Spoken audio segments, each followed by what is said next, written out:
धर्म को राजनीति से न बांधो, धर्म की राजनीति से सगाई न करो, धर्म का राजनीति से तलाक होना चाहिए।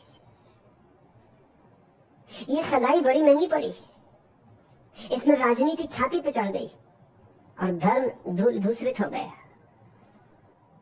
धार्मिक व्यक्ति का पहला लक्षण है कि वो सीमाओं में नहीं सोचता। जो असीम को खोजने चला है वो सीमाओं में सोचेगा। फिर सीमाओं का कोई अंत है? भाषा की सीमाएं,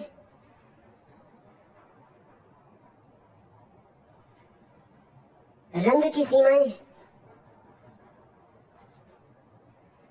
अलग अलग आचरण, अलग अलग मौसम, इनकी सीमाएं, अलग अलग परंपराएं, अलग अलग धारणाएं जीवन की, इनकी सीमाएं। कितने धर्म है पृथ्वी पर? 300। और कितने देश हैं और कितनी भाषाएं? कोई 3000। सीमाओं को सोचने बैठोगे तो बड़ी मुश्किल में पड़ जाओगे। जो सोचते हैं कि संस्कृत ही देववाणी है, उनके लिए बुद्ध महावीर जागृत पुरुष नहीं, क्योंकि वे संस्कृत में नहीं बोले, संस्कृत शायद जानते भी नहीं थे, लोक भाषा में बोले। जो उस दिन जनता की भाषा थी उसमें बोले, पाली में बोले, प्राकृत में बोले। जो सोचता है अरबी ही परमात्मा की भाषा है, उसके लिए कुरान के अतिरिक्त फिर कोई किताब परमात्मा की नहीं रह जाती। या कोई सोचता है कि हिब्रू उसकी भाषा है, तो बस बाइबल पर बात समाप्त हो गई। तुम क्यों इतनी छोटी सीमाओं में सोचते हो? ये भी अहंकार का ही विस्तार है, क्योंकि तुम भारत में पैदा हुए इसलिए भारत महान। तुम अगर चीन में पैदा होते तो चीन महान होता। तुम्हें अगर बचपन में ही चुपचाप चीन में ले जाके छोड़ा गया होता और चीन में तुम बड़े होते तो तुम बुद्ध, महावीर, कृष्ण, नानक, कबीर, इनका नाम कभी न लेते। तुम लेते नाम लाओत्सु, कन्फ्यूशियस, च्वांगत्जू, ली तजू, जो तुमने शायद अभी सोचे भी नहीं। या तुम्हें अगर यूनान में पाला गया होता तो तुम कहते सुकरात, अरिस्टोटल, प्लेटो, हेराक्लाइटस, पाइथागोरस। कबीर की कहां गिनती होती? कबीर की तुम्हें याद भी नहीं आती, कबीर का तुम्हें पता भी नहीं होता। यहां भी तुम अगर हिंदू घर में पैदा हुए हो या जैन घर में पैदा हुए हो तो एक बात, अगर मुसलमान घर में पैदा हुए हो तो तुम सोचते हो उनमें से तुम एक भी नाम ले सकते? भारत भूमि में ही अगर मुसलमान होते तो मोहम्मद, बहाउद्दीन, बाजीद, अल-हिल्लाज, मंसूर, राबिया, ये नाम तुम्हें याद आते।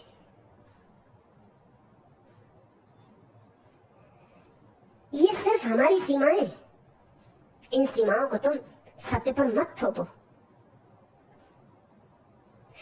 तुम्हारा प्रश्न इस भारत भूमि पर, कौन सी भारत भूमि? कभी अफगानिस्तान भारत का हिस्सा था? अफगानिस्तान में बौद्ध प्रतिमाएं मिली हैं, बौद्ध विहारों के अवशेष मिले, अशोक के शिलालेख मिले। कभी भारत का हिस्सा था?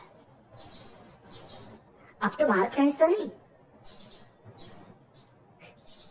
कभी बर्मा भारत का हिस्सा था, अब तो भारत का हिस्सा नहीं। और अभी अभी हमारे सामने पाकिस्तान टूटा और भारत का हिस्सा नहीं रहा। किस भूमि को तुम भारत भूमि कहते हो? और जमीन क्या कोई पवित्र होती है, कोई अपवित्र होती है? जेरूसलम काशी से अपवित्र है कि काबा गिरनार से, कि आल्प्स पर्वत के शिखर हिमालय के शिखरों से कम पवित्र है या कम सुंदर है या कम महिमावान है? मेरे सन्यासी होके ऐसी भाषा छोड़ो। मेरा सन्यासी होने का अर्थ ही यही है कि हम असीम की तलाश पर चले हैं, अपने को असीम करेंगे, अपने को सारी सीमाओं से, सारी क्षुद्रताओं से मुक्त करेंगे। न कोई किताब हमें बांधेगी, न कोई देश हमें बांधेगा, न कोई चर्च, न कोई संप्रदाय हमें बांधेगा। हम सारे बंधन ही गिराएंगे। लेकिन तुम्हारे मन में अभी भी कहीं ये अहंकार छिपा है कि क्या भारत भूमि ही धार्मिकता की दृष्टि से अग्रणी रहेगी? क्यों अग्रणी रहे?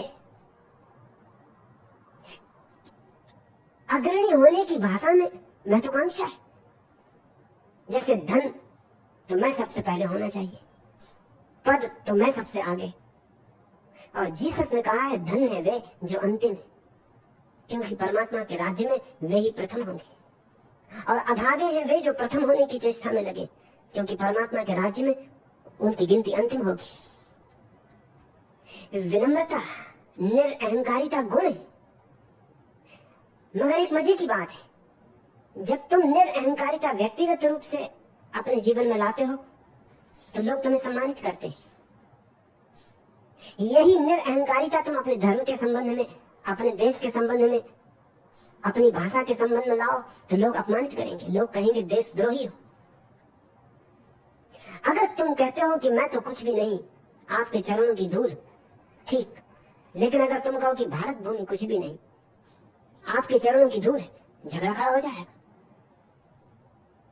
हिंदू धर्म तो कुछ भी नहीं, बस आपके चरणों की धूल, हिंदू मारने को उतारू हो जाएंगे, भूल जाएंगे निरअहंकार की भाषा, भूल जाएंगे सदियों सदियों के संदेश। तब विनम्रता नहीं काम आती। असल में सामूहिक अहंकार में हम तृप्ति लेते हैं, व्यक्तिगत अहंकार में समूह नाराज होता है। अगर तुम कहो मैं सबसे बड़ा तो दूसरे लोग नाराज होंगे, लेकिन तुम अगर कहो हम सबसे बड़े तो दूसरों की भी तृप्ति हो रही, तुम्हारी भी तृप्ति हो रही, नाराज हुई क्यों हो? अगर तुम कहो कि भारत सबसे अग्रणी धार्मिक देश, तो कम से कम भारत में तो कोई नाराज नहीं होगा। हाँ, चीन में जाके ऐसा मत कहना, रूस में जाके ऐसा मत कहना। तो रूस में कोई जाके कहेगा भी नहीं, और कहेगा भी तो लोग हंसेंगे कि पागल हो गए, भारत और अग्रणी।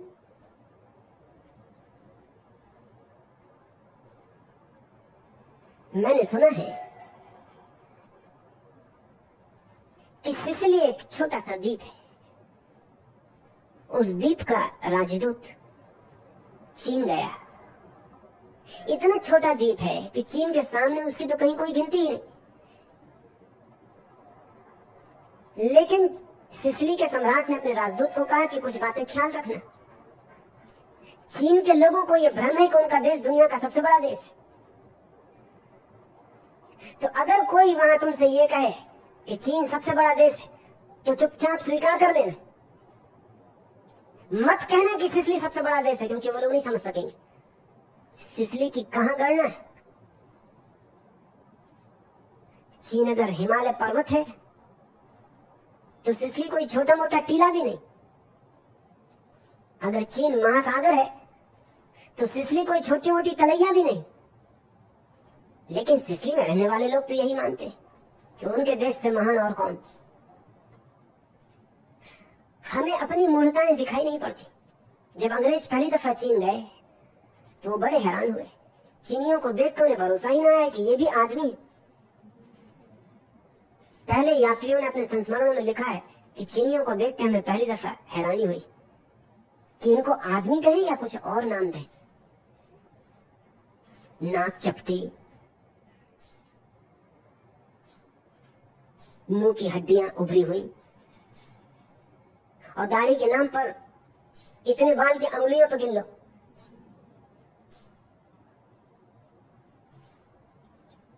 चेहरे पीले। ये किस तरह के लोग हैं? इनकी वेशभूषा। और चीनियों ने अंग्रेजों को देख के क्या अपनी किताबों में लिखा कि अब तक तो हमने सिर्फ सुना था कि ऐसे भी देश हैं जहां बंदरों जैसे आदमी होते। अब हमें पक्का प्रमाण मिल गया कि बंदरों जैसे आदमी होते। ये बिल्कुल बंदर। इनकी शक्ल सूरत, इनकी चाल ढाल, इनका रंग, और इनकी भाषा तो देखो, क्या गिच पिच लगा रखी।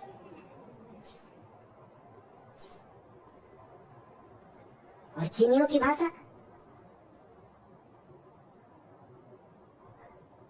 अंग्रेज यात्रियों ने अपने संस्मरणों में लिखा है कि ऐसा लगता है कि ये लोग जब बच्चे का नाम रखते हैं तो सारे घर की चम्मचें, बर्तन इत्यादि उठा के जोर से ऊपर फेंकते, फिर वो सब गिरती हैं, चिंग छुंग चांग चिंग आवाज होती, उस आवाज में से ये लोग नाम निकालते, नहीं तो ऐसे ऐसे नाम निकालेंगे कैसे? यह बिल्कुल स्वाभाविक है। हम ऐसे ही अंधे, हम सब ऐसे अंधे।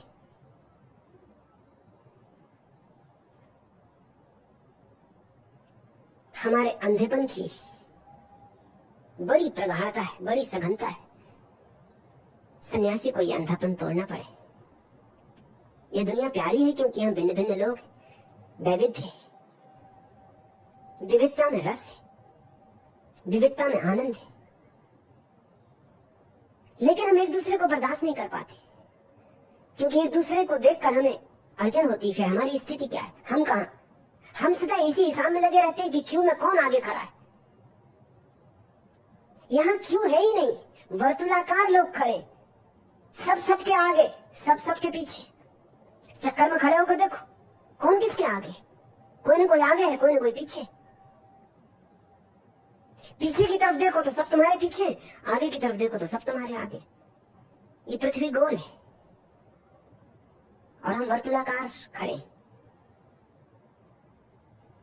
लेकिन सदियों से ये मूढ़तापूर्ण बातें दोहराई गई, इसलिए तुम आके अगर मेरे सन्यासी भी हो जाते हो तो भी एक दो दिन में ये सदियों सदियों का अंधकार टूटता नहीं। तुम मेरी बात भी सुनते हो तो पता नहीं क्या अर्थ लगाते होगे। मैं कोई भारत देश की गरिमा थोड़ी गा रहा हूं। न कृष्ण ने गाई, न बुद्ध ने गाई, न महावीर ने, न नानक ने, न कबीर ने। ऐसे लोग क्षुद्रताओं के पार होते। वे सारी पृथ्वी के, ये सारी पृथ्वी इकट्ठी है, कहीं तो बटी नहीं, कहीं कोई दरार है जहां एक दूसरे देश से अलग हो जाता हो। कहीं कोई दरार नहीं, सब संयुक्त है। पृथ्वी ही संयुक्त नहीं है, चांद तारे भी संयुक्त है। ये सारा अस्तित्व इकट्ठा है। यहां कौन आगे कौन पीछे? मगर अहंकार इसी भाषा में सोचता है, आगे पीछे, धन हो कि पद हो। और धन और पद में आगे पीछे के सोचने की गणित तर्क सरणी क्षमा भी कर दी जाए, लेकिन धर्म के जगत में तो क्षमा नहीं की जा सकती। यहां तो प्रथम होने की बात ही पाप है। तुम पूछते हो क्या भारत भूमि की धार्मिकता की दृष्टि से सदा अग्रणी रहेगी? क्यों? कब थी अग्रणी? तुम्हारे सिवा और कोई नहीं सोचता कि अग्रणी कभी थी। तुम जरा अपने ही भीतर तो जांच के देखो। हिंदू महावीर को मानते हैं कि वो भगवान है।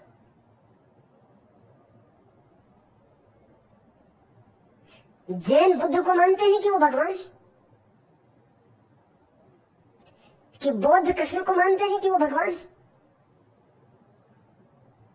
जैनों ने कृष्ण को नरक में डाला है, डालना ही पड़ेगा उनके सिद्धांत के हिसाब से। कृष्ण से ज्यादा उपद्रवी और कौन? भला मानुस था अर्जुन, सज्जन, युद्ध छोड़कर मुनि होने की तैयारी कर रहा था। नहीं भागने दिया उसको। कृष्ण ने उसे जाल में बांध के, समझा बुझा के, ठोक पीट के, किसी तरह। इतनी लंबी गीता ऐसी तो नहीं चलती। खूब ठोका, खूब पीटा, यहां से भागना चाहा, वहां से ये संदेह उठाया, वह संदेह उठाया। कृष्ण ने कोई संदेह टिकने न दी, जबरदस्ती उसको लड़वा दिया। ऐसे ऐसे सिद्धांत उसको बताए कि जिनको तू समझ रहा है जिंदा, वो तो मर ही चुके, परमात्मा तूने मार ही चुका, तू तो निमित्त मात्र है। और तू नहीं मारेगा तो कोई और मारेगा, तू क्यों मौका चूकता है? परमात्मा के अवसर का एक मौका मिल रहा है। परमात्मा ने तुझे अवसर दिया कि तू निमित्त हो जाए। परमात्मा तो कोट टांगेगा, कोई ना कोई खूंटी पे टांगेगा। तेरी खूंटी पे टांग रहा, तू क्यों भाग रहा? टंग जाने दे कोट। ये धन्य भाग है, ये बड़ी मुश्किल से मिलता है ऐसा भाग। कई तरह से अर्जुन ने निकलना चाहा कि मैं चला जाऊं जंगल, क्या करूंगा इस राज्य को लेकर। अगर अपनों को ही मार कर ये राज्य मिलता तो इसका मूल्य कितना? अगर गौर से तुम देखो तो अर्जुन की बात ज्यादा आध्यात्मिक मालूम पड़ती। क्यों? वो ये कह रहा मारने से क्या फायदा, हिंसा से कहीं कोई पुण्य हो सकता है? लाखों लोग कटेंगे, 18 अक्षोणी सेना खड़ी, इसमें लाखों लोग कट जाएंगे, पट जाएगी धरती लाशों से, और सब अपने, क्योंकि युद्ध गृह युद्ध था, सही अर्थों में गृह युद्ध था।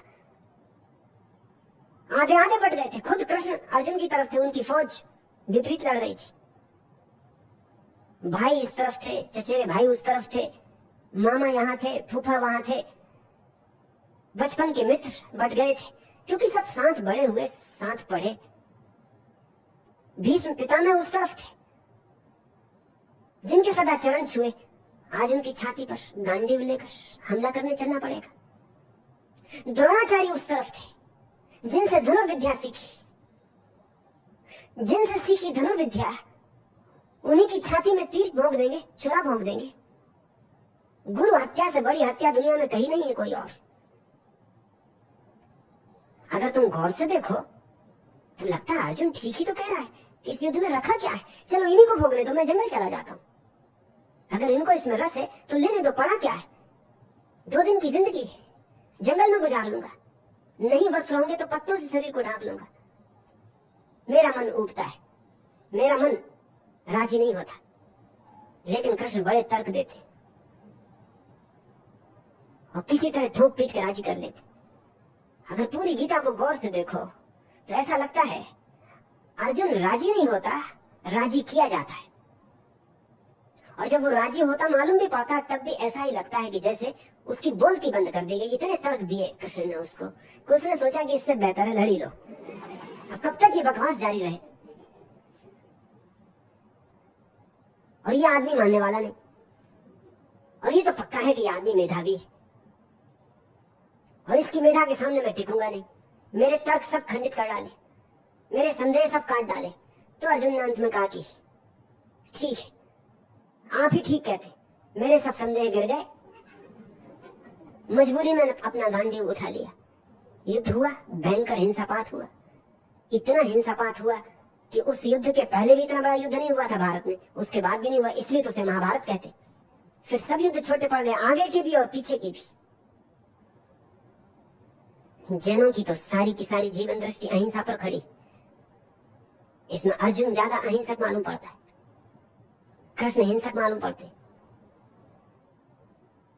और कृष्ण भाग्यवाद सिखा रहे कि सब नियत है, परमात्मा पहले ही मार चुका। और जैनों की तो पूरी चिंतना कर्म पर खड़ी है, भाग्य पर नहीं। मनुष्य चाहे तो अपने भाग्य को बदल सकता है, ये उनकी आधार भूमि।